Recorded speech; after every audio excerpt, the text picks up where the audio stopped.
Assalamu alaikum wa rahmatullahi wa barakatuh. Que la paz de Dios sea con todos ustedes y sean bienvenidos a un programa más de La Voz del Islam, que es una producción del Centro Islámico Boliviano que tiene por objeto presentar la religión musulmana y también detalles del mundo islámico y del Medio Oriente para todos aquellos que deseen conocer más de cerca información lo más fidedigna posible respecto a estos temas. Bienvenidos entonces a una nueva edición de su programa La Voz del Islam. Así es, Isa, bienvenidos sean todos ustedes. Vamos con la dinámica de siempre. Pueden llamar, opinar, preguntar al 750-045-11 o mandar un SMS para hacer y formular su pregunta.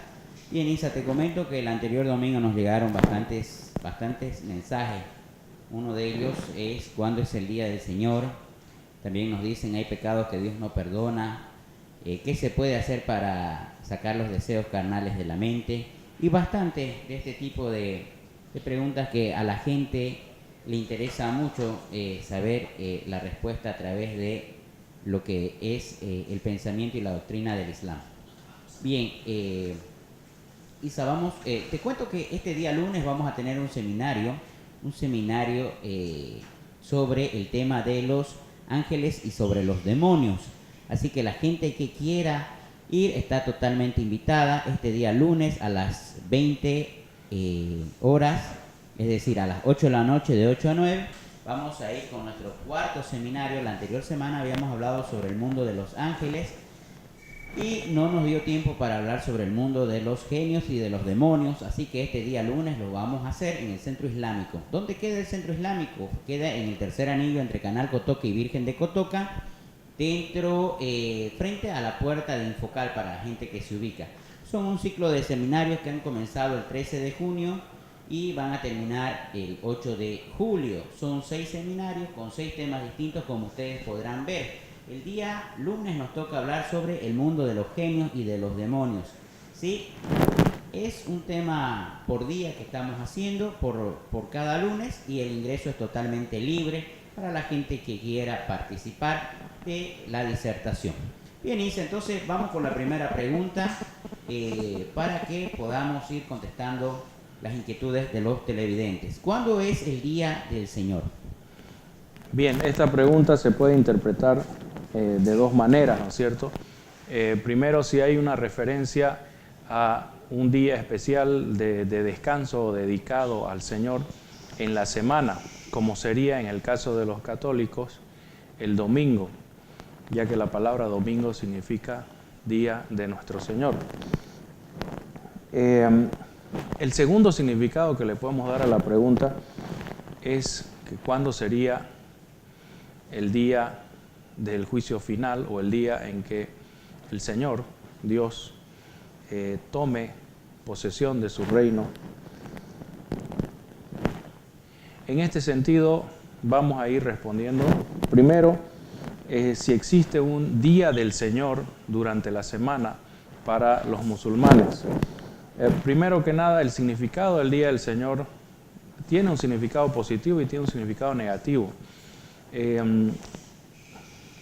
Hasta donde sabemos, la Biblia cita un día en que Dios reposó o descansó de haber hecho la creación. Este sería el día domingo o el día sábado, según las interpretaciones que se hacen.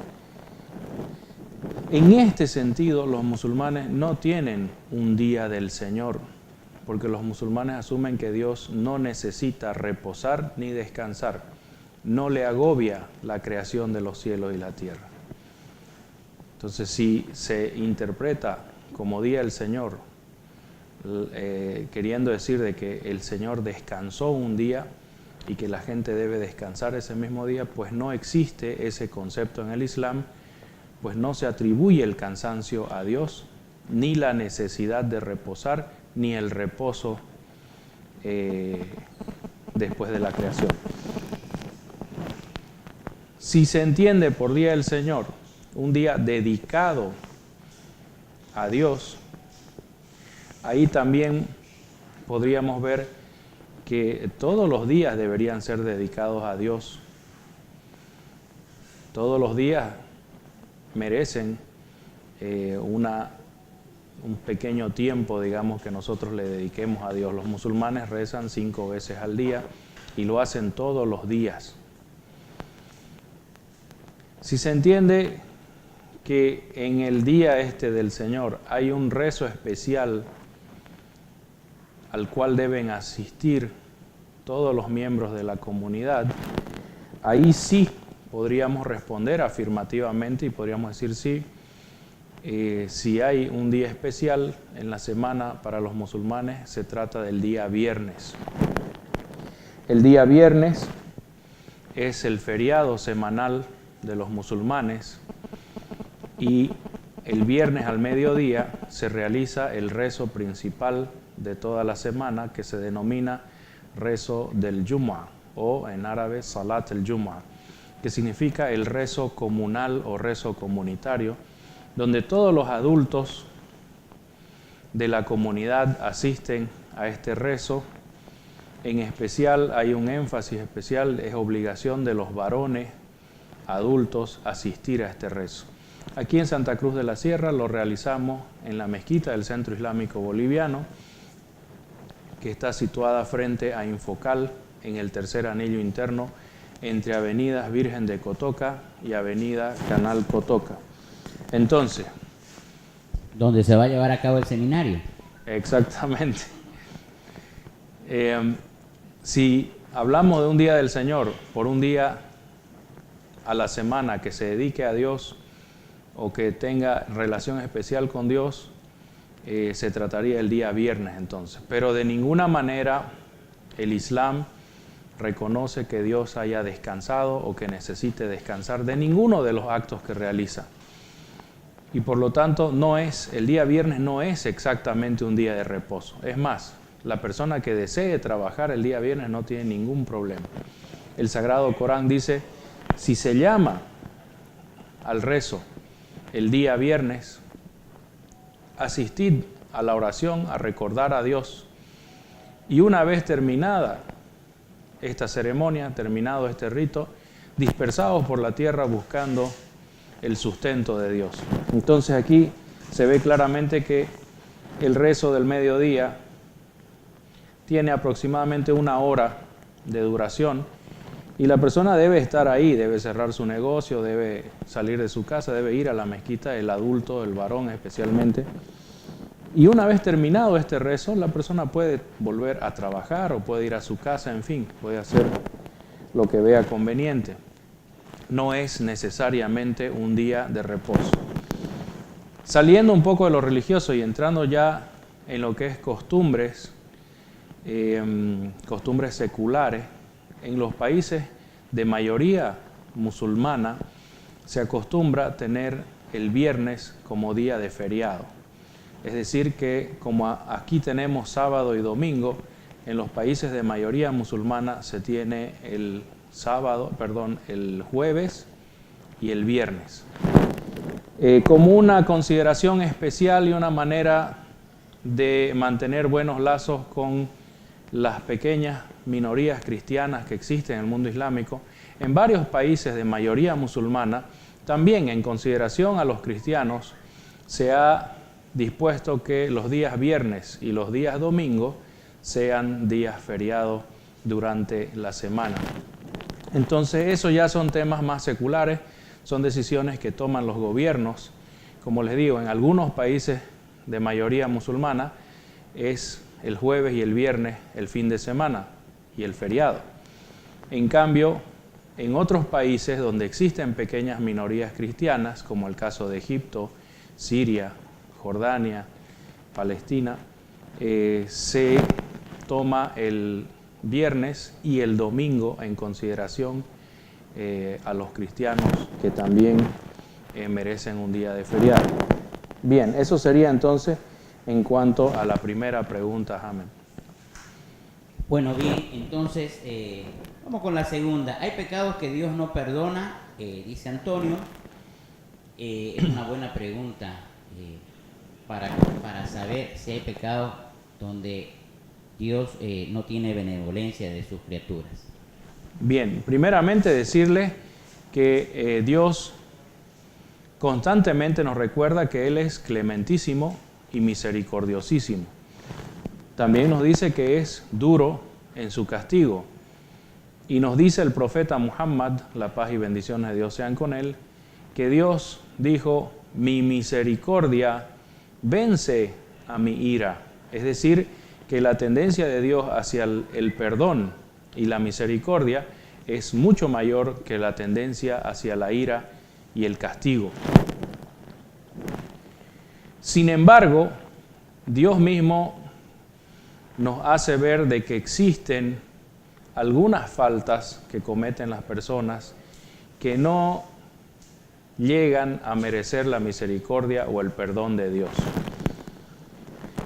Encontramos entre los hadices del profeta Muhammad que dice, es un hadiz donde el profeta relata algo que Dios le reveló y dice Dios, el ser humano se puede presentar ante mí con montañas enteras o la tierra entera de pecados, es decir, una gran cantidad de pecados, ¿cierto? Y yo se los perdono todos, excepto, aquí viene lo importante para la pregunta, excepto, dice Dios, que se presente ante mí asociando a otros en mi divinidad.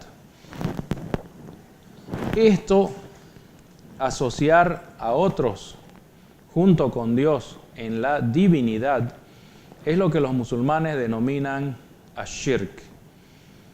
Consiste en atribuir iguales al Dios único.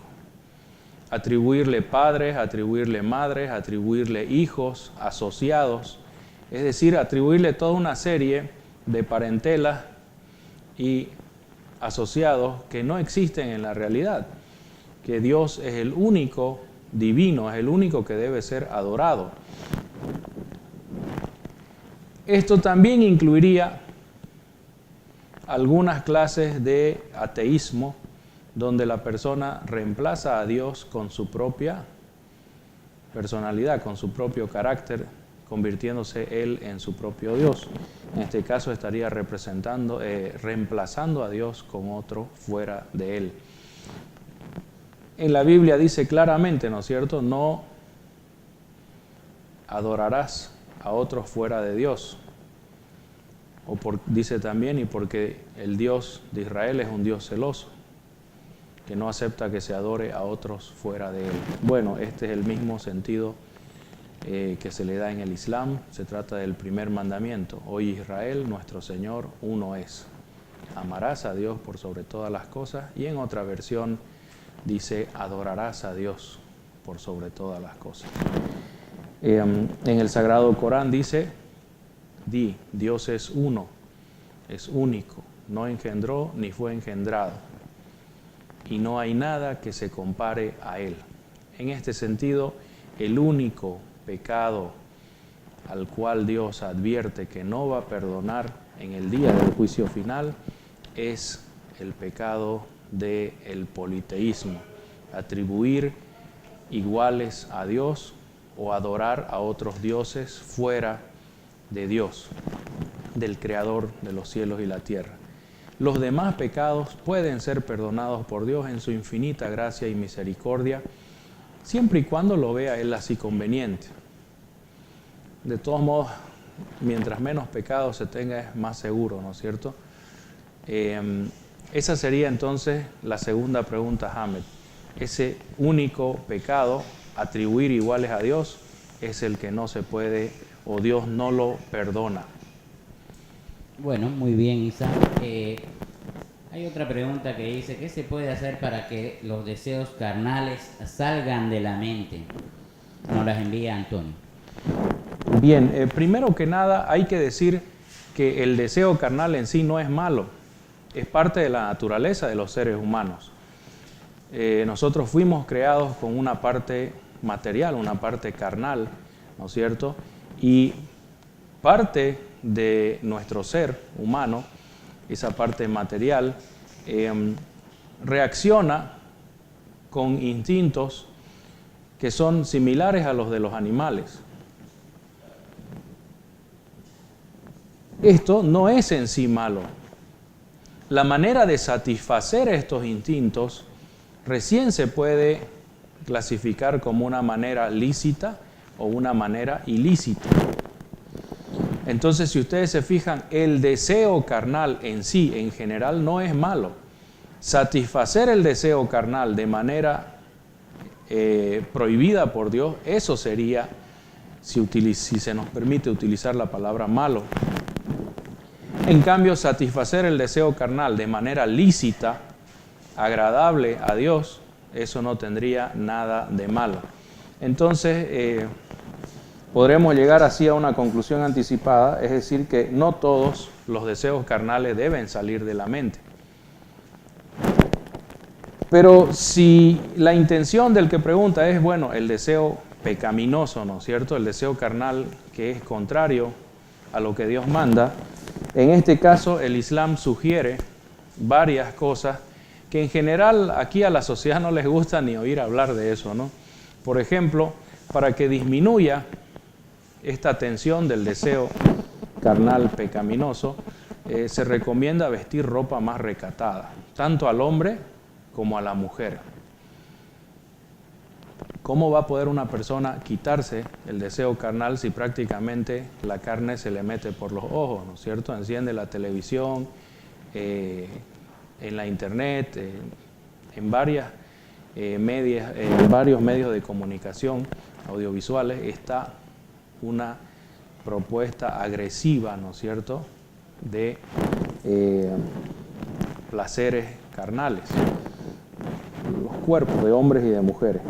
Entonces, si la gente en general tuviese una vestimenta más recatada, disminuiría esa tensión un poco. Segundo, debería haber en algunos lugares separación de sexos para disminuir también este deseo carnal pecaminoso. También propone el Islam el matrimonio desde joven.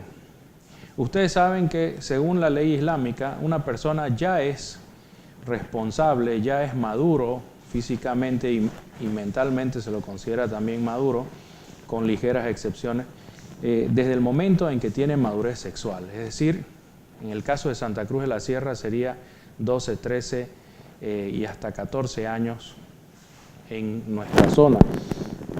Entonces, a partir de ese momento, la ley islámica considera a la persona madura, ya es un hombre y una mujer. Y por lo tanto se plantea ese matrimonio temprano.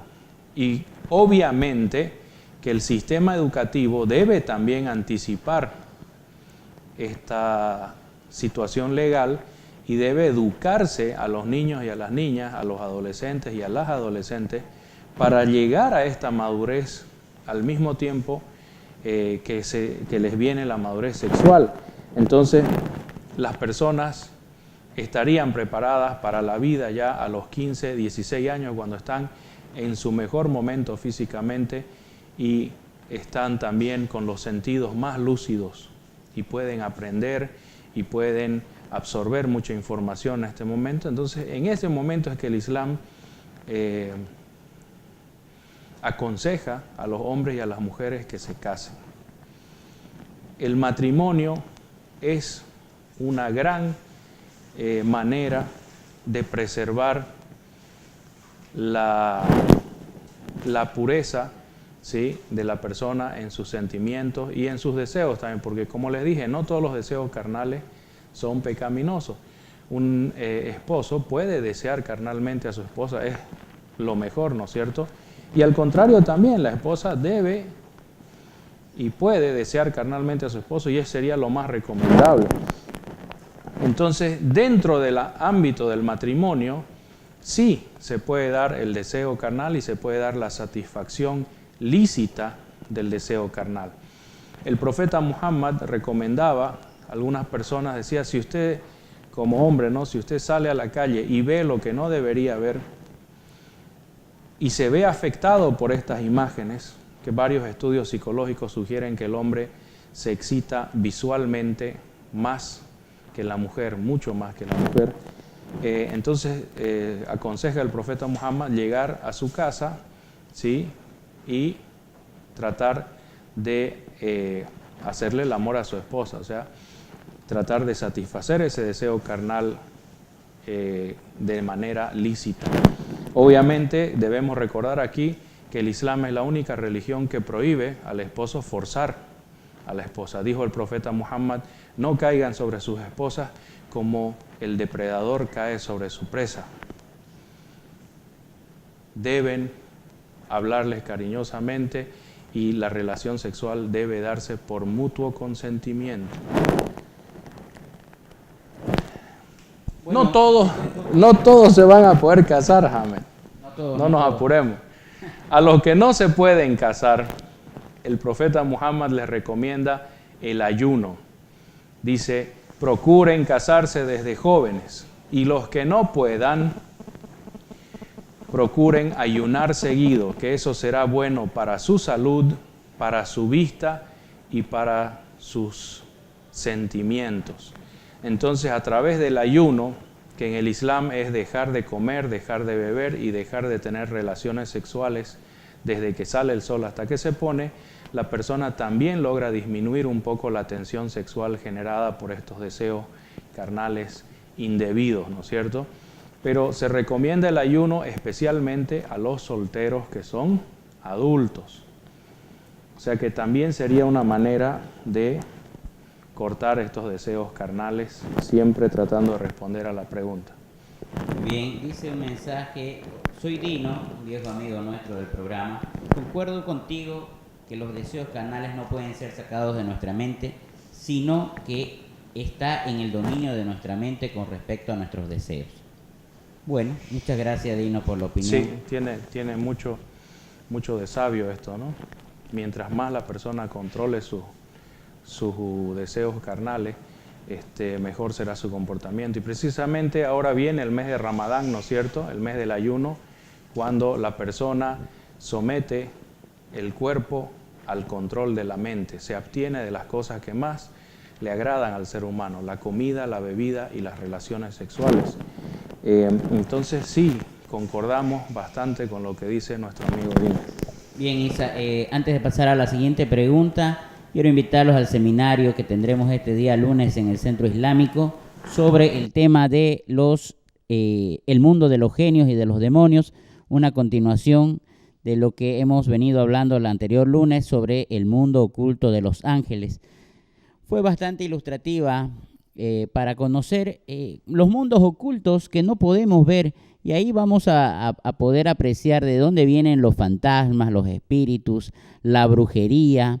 Es bastante interesante. No quisiera que la gente lo interprete como que nosotros somos adoradores del diablo o de los mundos ocultos, porque seguramente va a dar a que alguna persona que esté viendo el programa diga: yo los escuché en televisión a los musulmanes que son adoradores o que predican sobre los demonios. No es eso, simplemente que el Islam nos enseña a la humanidad de cómo comportarnos respecto a estas acciones y respecto a estos seres que no los podemos ver, y cómo debemos tratarlos para evitar de caer en faltas que van en contra de los preceptos de Dios. Así que este día lunes vamos a ver mucho sobre su creación, su forma, qué hacen, para qué están acá, cómo intervienen en la vida de los hombres, ¿sí? Sobre sus viajes galácticos. Bueno, hay mucho que hablar sobre este mundo oculto, que seguramente a algunos brujos espiritistas les va a interesar saber, ¿sí? Porque es bastante amplio este tema. Así que en el Centro Islámico Boliviano a las 8 a 9 de la noche, este día lunes, el Centro Islámico Boliviano queda en frente de Infocal, en el tercer anillo interno entre Canal Cotoca y Virgen de Cotoca. El ingreso es totalmente libre, así que por favor la gente que vaya, ingrese, escuche, haga las preguntas que desea hacerlos, porque siempre quedan bastantes interrogantes en la mente. Es la oportunidad de poder ampliar nuestros conocimientos. Y bien, la próxima semana también vamos a tener otros temas como los libros sagrados, el destino, el día del juicio final. Y bueno, están todos invitados todos los días lunes, una conferencia distinta, de modo de educar y de dar a conocer muchas cosas que el Islam conoce y que es bueno compartir con nuestros hermanos cristianos. Bien, Isa, vamos a la siguiente pregunta. Bueno. Es una pregunta personal, pero bueno, tengo una esposa, ¿no es cierto? Recordemos que el Sagrado Corán dispone que la poligamia es algo permitido para el musulmán, pero lo preferible, lo mejor es tener una sola esposa. Es el Sagrado Corán, pueden tener 2, 3 y hasta 4 esposas, pero una es mejor. Entonces la mayoría de los musulmanes tiene una sola esposa. Los casos de poligamia se dan por situaciones especiales fuera de lo común que ameritan este tipo de soluciones también. Espero haber respondido a la pregunta. Bueno, muy bien. Es bueno tener solamente una esposa, porque 2 esposas implican 2 suegras. 2 suegras, doble cuñado, doble de hijo. Doble de todo. Bien, dice del 750-05077, dice, ¿hay algún camino para los gays en el Corán o también los discriminan igual que la Iglesia Católica? Así viene el mensaje, no es bueno mencionar otras iglesias, pero bueno, así viene el mensaje y así lo leemos, ¿verdad? Bien, cabe recordar que el camino para toda la humanidad, incluyendo todas las tendencias sexuales, es uno solo, para los hombres, para las mujeres, para todos los seres responsables, es uno solo, es el sometimiento a la voluntad de Dios, sin intermediarios, sin iglesias, sin cleros que intermedien entre los hombres y Dios. Sin embargo, el camino es uno, el camino es el sometimiento a la voluntad de Dios. Supongo, por la pregunta en sí, que por gay se refieren a las personas homosexuales, hombres homosexuales y mujeres homosexuales o también llamadas lesbianas. En este sentido, la persona que en cierto momento adquiere un gusto sexual por los demás que son de su mismo género, de su mismo sexo, esa persona sigue siendo un musulmán, sigue teniendo las mismas obligaciones. El carácter de gay o de homosexual no exime a ninguna persona de cumplir con los mandamientos de Dios. Yo sé que hasta donde sé no existe una manera científica de comprobar quién es verdaderamente gay o quién es verdaderamente homosexual y quién no. O sea, sigue estando en el terreno del gusto o la preferencia sexual y ese es un terreno bastante difícil de definir. El punto es el siguiente, o sea, ya sea hombre o mujer, que eso sí se puede definir, la persona adulta, la persona responsable, que es consciente, que tiene capacidad mental, tiene la obligación de cumplir con los mandamientos de Dios, sin importar qué preferencias o qué gustos sexuales tenga. Si la pregunta va más allá y se refiere a que hay cierto castigo, hay cierto tipo de consideración a los homosexuales, pues podríamos decir que el Islam es mucho más enfático y mucho más insistente con la infidelidad que con la homosexualidad. Es decir, que las relaciones extramaritales en general, sean o no sean homosexuales, son censuradas y son castigadas. Es decir, que Dios ordena a los gobiernos que practican la ley de Dios que castiguen a los casos de relaciones extramaritales que se puedan comprobar obviamente en un juicio. Entonces, sí, Dios define la homosexualidad como un pecado y una vez se compruebe este pecado en un juicio, lo cual es muy difícil porque las condiciones son extremadamente precisas. De cada 10 casos de relaciones homosexuales se podrá comprobar uno solo. De todos modos, si se llega a comprobar pública y legalmente en un tribunal, Si la persona que ha tenido la relación homosexual es soltera, se le aplica el mismo castigo físico que el soltero que tiene relaciones heterosexuales. Entonces aquí no hay mucha diferencia. Básicamente lo que Dios estaría castigando es la relación extramarital. Lo mismo se da si el culpable es casado y tiene una relación extramarital. Si esta relación es homosexual o es heterosexual, no influye para nada.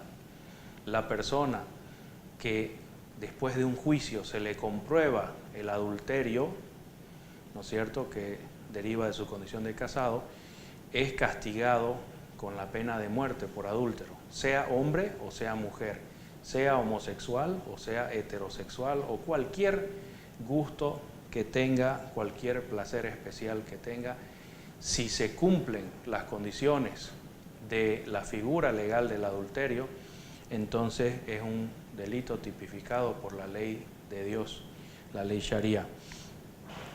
También cabe aclarar aquí que el único matrimonio aceptable ante Dios es entre hombre y mujer adultos, es decir, después de su madurez sexual. Hemos dicho que la madurez sexual viene, en el caso de Santa Cruz de la Sierra, entre los 12 y 13 años. En el caso de la mujer, la madurez sexual le viene después de su primer periodo, su primera menstruación. En el caso del hombre, la madurez sexual le viene después de su primera eyaculación, o también se llama polución nocturna, porque generalmente se da de manera involuntaria. Esto en nuestra región se da entre los 12, 13 y hasta 14 años, y a las mujeres les viene siempre antes que a los hombres. Tal vez hay algunas excepciones, pero la regla en general es que la mujer madura antes que el hombre. O sea que podemos tener mujeres maduras sexualmente a los 11, 12 años y hombres que recién maduren a los 14, 15 años. Entonces esa es la figura del matrimonio reconocido por Dios, hombre y mujer, adultos, voluntariamente casándose sin que medie presión ni coacción alguna. Entonces no se podría dar un matrimonio entre dos personas del mismo sexo, y en caso que se dé un matrimonio de hecho, pues este no sería legalmente reconocido por la ley islámica y estarían estas personas entonces incurriendo en la figura, ¿sí?, la primera figura que dijimos, ¿no?, que sería relación extramarital entre solteros. Eso sería entonces, pero no hay que olvidar que si la persona es o no es gay, no influye de ninguna manera en su obligación general de seguir los mandamientos de Dios. Las preferencias y los gustitos sexuales no eximen a nadie de estar sometido a la voluntad de Dios y ser una criatura de Dios. Bueno, muy bien, Isa. Del 780-553-92 nos dicen, por favor le ruego, si una persona trabaja prestando dinero con interés muy alto, ¿es malo? ¿O con qué interés debo prestar? Ayúdenme, por favor, a sacarme esta duda. Bien, una pregunta bien cristiana. A diferencia del cristianismo, en el Islam, el interés, la usura, es cualquier ganancia que nosotros voluntariamente tratemos de sacar de un préstamo. El préstamo en el Islam no es comercial, no puede implicar lucro de ninguna manera. El préstamo en el Islam es solidario, o sea que si usted presta dinero, lo hace para ayudar a su amigo. Y la única manera en que lo está haciendo para ayudar es no cobrándole intereses, ni siquiera el 0,001%. Ningún tipo de lucro, ningún tipo de interés. Entonces no hay un interés excesivo, un interés racional, mucho o poco, no. En el Islam, toda clase de interés que se aplique a un préstamo o a una compraventa, a veces también, ¿no?, hay otras transacciones donde entra el interés. Toda clase de interés que se aplique a una transacción intencionadamente es un pecado.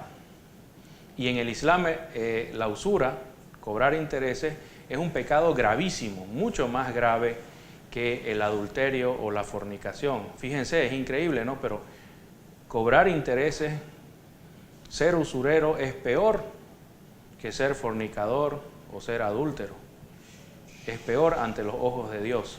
La usura, cobrar intereses, muchos o pocos, es considerada en el Islam un pecado gravísimo. Y Dios dice en el Sagrado Corán, el que no esté dispuesto a abandonar la usura, que se prepare a una guerra contra Dios. ¿Y quién puede sostener una guerra contra Dios? Nadie. Entonces, como les dije, a diferencia de las situaciones actuales de la cristiandad, en el Islam cobrar un centavo de interés ya implica caer en el pecado de usura. El préstamo solo puede ser solidario, se presta para ayudar.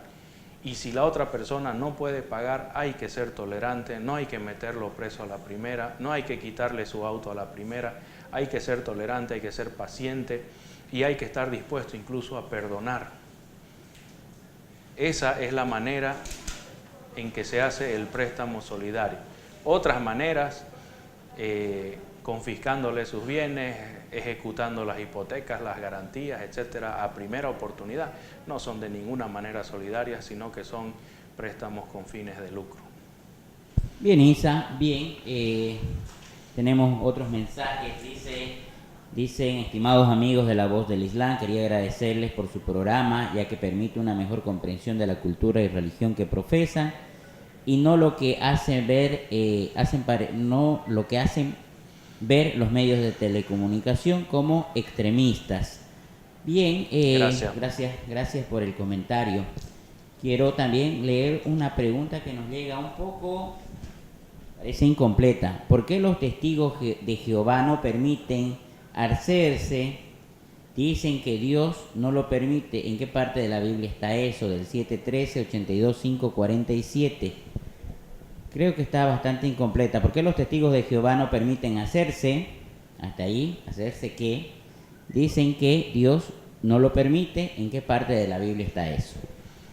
Bueno, nosotros cumplimos leyéndola la pregunta, así como está, así como nos ha llegado, no la podemos responder porque justamente la parte principal de la pregunta no está mencionada ahí. Así que le rogaríamos a la persona que nos envió esa pregunta aclararnos un poco más, por favor. Y si insiste en preguntar sobre los testigos de Jehová, sería mucho mejor si consigue a alguien de los testigos de Jehová, ¿no es cierto? Porque nosotros queremos hablar sobre el Islam, ¿sí? Ese es nuestro objetivo, es el objetivo de este programa, informar a la gente sobre el Islam. Si la pregunta es sobre los testigos de Jehová, le recomendamos procurar a algún vecino, alguna amistad que tenga testigos de Jehová, o apersonarse por lo que denominan los salones del reino, ¿no es cierto?, que son las iglesias de los testigos de Jehová.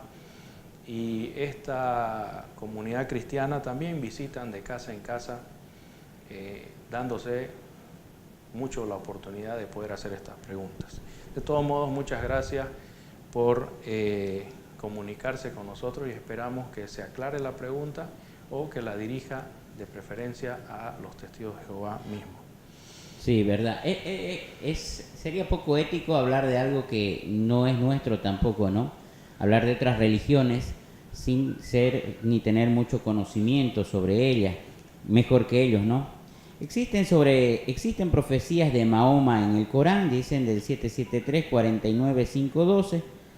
Y también nos dicen, bueno, ya se nos está acabando el tiempo, no pude contestar el teléfono, del 34 69 65, si quieren volvernos a llamar, les agradeceríamos mucho.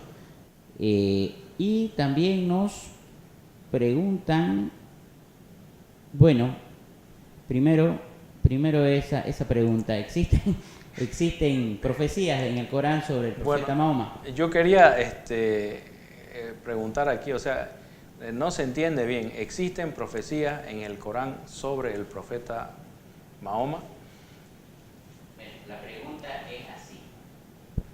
La pregunta es así, ¿existen profecías de Mahoma en el Corán? Bien, recordemos que el profeta Muhammad nació antes de que se empiece a revelar el Corán. La revelación del Corán inicia cuando el profeta ha cumplido los 40 años de vida. Entonces el Corán no puede profetizarlo a Muhammad o Mahoma porque simplemente es posterior a él o está en la etapa posterior de su vida. ¿Esto qué significa? Significa que la profecía debe ser anterior al hecho profetizado. Entonces en el Corán no encontramos profecías que anuncien a Muhammad o su profecía, porque ya el Corán viene cuando Muhammad ya cumplió 40 años e inició ya su labor profética. Pero sí encontramos profecías sobre otros hechos que al cumplirse a través del anuncio del Corán serían una manera de sustentar o apoyar la profecía de Muhammad. Por ejemplo, tenemos en la sura de los romanos, que si no me equivoco es la 30, donde dice: los romanos fueron derrotados en la tierra cercana y baja, pero derrotarán a los persas entre 3 y 8 años, es decir, en un tiempo no mayor a 8 años o 9 años y no menor a 3 años. Esa es una profecía bien específica y ustedes saben, se refiere a las guerras entre los persas sasánidas y los romanos bizantinos que se dieron en el Medio Oriente, que dividieron al Medio Oriente prácticamente en dos: Irak, Kuwait con los persas sasánidas y el resto del Medio Oriente con los romanos bizantinos del Mediterráneo. Entonces dice el Sagrado Corán: los romanos fueron derrotados en las cercanías del Mar Muerto, en una zona cerca al Hijaz, a la región del profeta Muhammad, y en la tierra más baja, es decir, ustedes saben, el Mar Muerto está por debajo del nivel del mar, creo que 32 metros por debajo del nivel del mar. Fueron derrotados los romanos, pero los romanos se resarcirán y podrán derrotar a los persas en un periodo que va entre 3 y 8 años, 3 y 9 años, que en el Sagrado Corán dice Bid'at Sinin. Y así lo demostró la historia. En 8 años, ¿sí?, los romanos bizantinos pudieron contraatacar y derrotar a los persas, recuperando todo el territorio que habían perdido durante la campaña persa. Esa es una profecía que está en el Sagrado Corán y que al cumplirse da sustento o da apoyo o fortalece, digamos, la profecía de Muhammad o Mahoma, como lo llaman en castellano antiguo. Si se refiere a ese tipo de profecías, pues hay muchas en el Sagrado Corán, y no serían profecías de Muhammad, sino que son profecías del Corán para sustentar el mensaje de Muhammad y para que la gente le preste mayor atención y lo considere con mayor seriedad. Recordemos que en el Antiguo Testamento hay unas palabras que se atribuyen a Moisés, donde Moisés cita a Dios diciendo que aquel profeta que ha de venir y que se parece mucho a Moisés hablará solo lo que Dios le mande, solo lo que Dios ponga en su boca, y que hablará solo en el nombre de Dios, como empiezan todas las suras del Corán menos una, en el nombre de Dios clemente y misericordioso. Y esta misma profecía del Antiguo Testamento nos dice: aquel que no escuche las palabras que este profeta hablará en el nombre de Dios, Dios mismo se encargará de pedirle cuentas. Entonces, así, para que la gente preste más atención al mensaje del Corán, se encuentran muchas profecías que confirman que lo que Muhammad recibe es de Dios y no es de otra fuente mundana o terrenal. Bueno, dice sobre la misma pregunta: o en algún otro documento musulmán previo al Corán existen profecías acerca de la venida de Mahoma. Y bueno, está fácil esa, porque en la Biblia menciona en varios lugares la venida de Mahoma, aunque muchas veces ha sido ocultado y cambiado. La Biblia lo menciona. De manera general, todo profeta y mensajero de Dios profetiza acerca del que viene después. Entonces, Moisés profetizó a Muhammad, Zacarías profetizó a Muhammad, Isaías habla sobre el peso, la responsabilidad que cae sobre Arabia, y profetiza las guerras que tuvo el profeta Muhammad con los idólatras. profetiza la entrada del profeta Muhammad a la Meca, profetiza el inicio de la revelación del Corán. Todo esto está profetizado en el Antiguo Testamento. Y Jesús, la paz sea con él, se atribuye a él en el Nuevo Testamento haber dicho que después de él vendrá el Espíritu de la verdad. Y esto está en el Evangelio de San Juan. Y las palabras que se utilizan en griego aquí nos hablan de un espíritu humano, no de un espíritu angelical. Entonces no está hablando del Espíritu Santo al que se refieren los católicos, sino que está hablando de un ser humano. Eso es porque en griego existe una palabra para espíritu humano y otra palabra para espíritu no humano, que es la que se utiliza generalmente para los ángeles. Se trata del Espíritu Santo en el sentido de que sea un ángel, ¿no? Bien, entonces sí, en las palabras de Moisés, en las palabras de Isaías, de Jeremías, existen profecías que anticipan la llegada del profeta Muhammad, y también en las palabras de Jesús. Y recordemos que estas profecías estaban muy en mente de los israelitas cuando llegan los profetas Jesús y el profeta Juan, llamado Juan el Bautista. Tanto así que los fariseos, los rabinos, salen a buscarlo a Juan el Bautista y le dicen: ¿eres tú Elías? Y él responde no. Después le preguntan: ¿eres tú el Mesías? Y él responde no. Y ahí le preguntan por Muhammad, le dicen: ¿eres tú aquel profeta que ha de venir?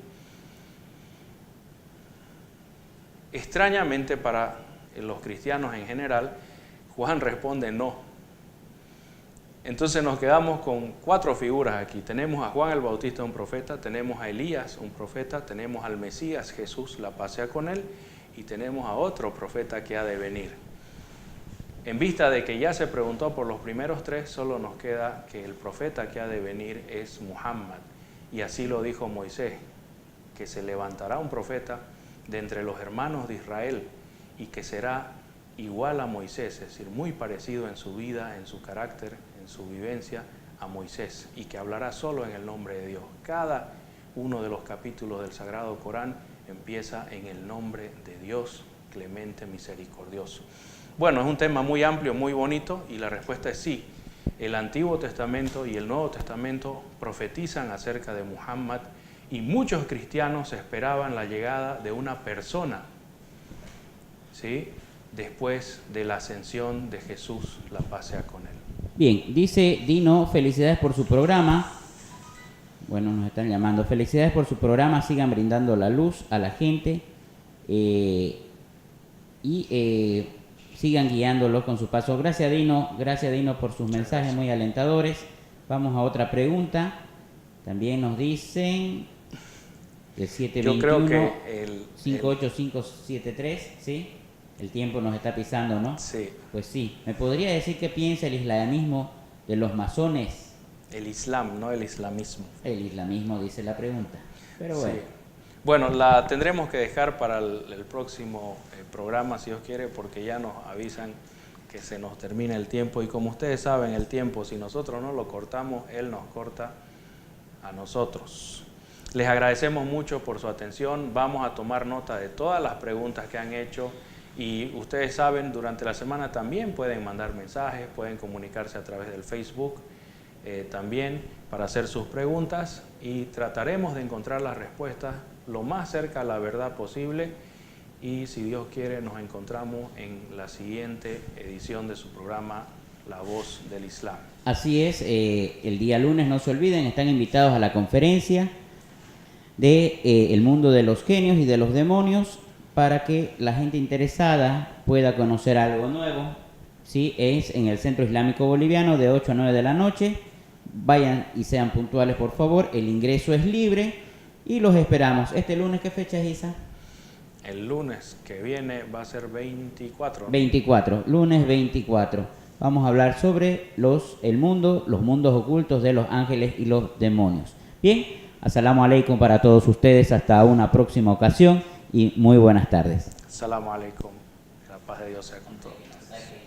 رسول الله